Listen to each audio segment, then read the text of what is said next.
UFC Saudi Arabia was not a great showing for me. It's obvious. I think I did pretty bad all around.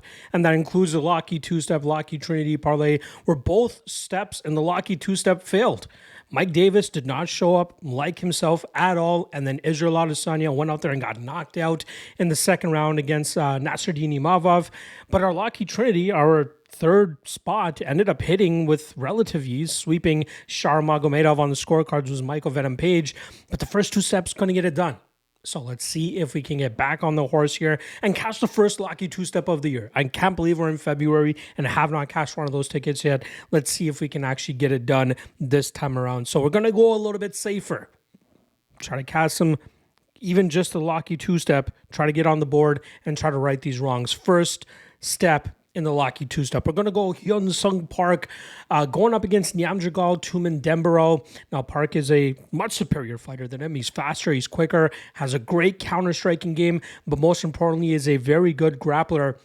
And I expect him to be able to counter the Mongolian fighter very effectively here, maybe get a club and sub opportunity, but I think he'll be able to eventually get that takedown, hop on the back of Tumendembaro, and eventually find a rear naked choke. I love Park in this spot, and that line, that minus 220 line, I think it's a gift here, and hopefully he is able to cash that ticket for us and get into the second step of the Locky two-step, which I believe is the second fight of the night, with Killin Salkild coming in as one of the chalkiest favorites on the card, going up against Anshul Jubli.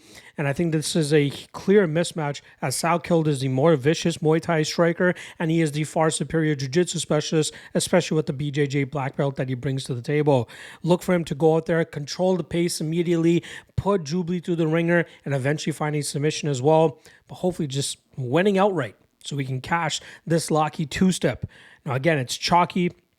I plugged it in earlier this week at minus 145 when I dropped it to the Patreon, folks.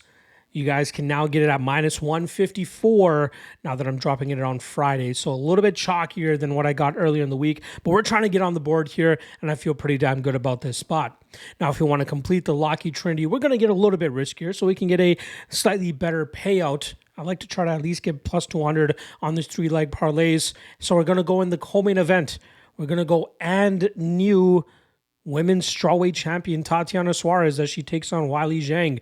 We know what Suarez brings to the table. She's a great wrestler. Her jiu-jitsu game is vastly improved, just as she's been able to showcase in her last two outings, submitting both opponents with a second-round guillotine choke. And I think she does that once again here against Weili Zhang.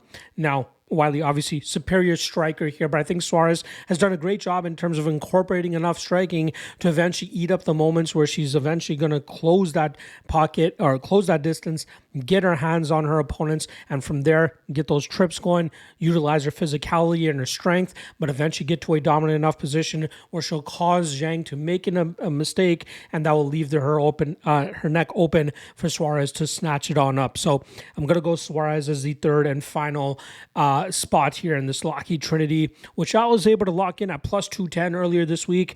Now you can get a few points less at plus 203, but still worthy of a shot in my opinion there. So there you guys go. Locky two-step, Locky Trinity locked in for the UFC 312 card. Reminder, LFA 201 goes down later tonight. I've dropped a full card breakdown for you guys on the YouTube channel already, so tune into that if that's what you're looking for.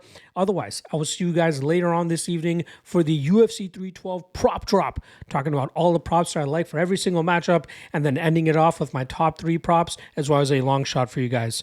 I'll see you guys then. Peace.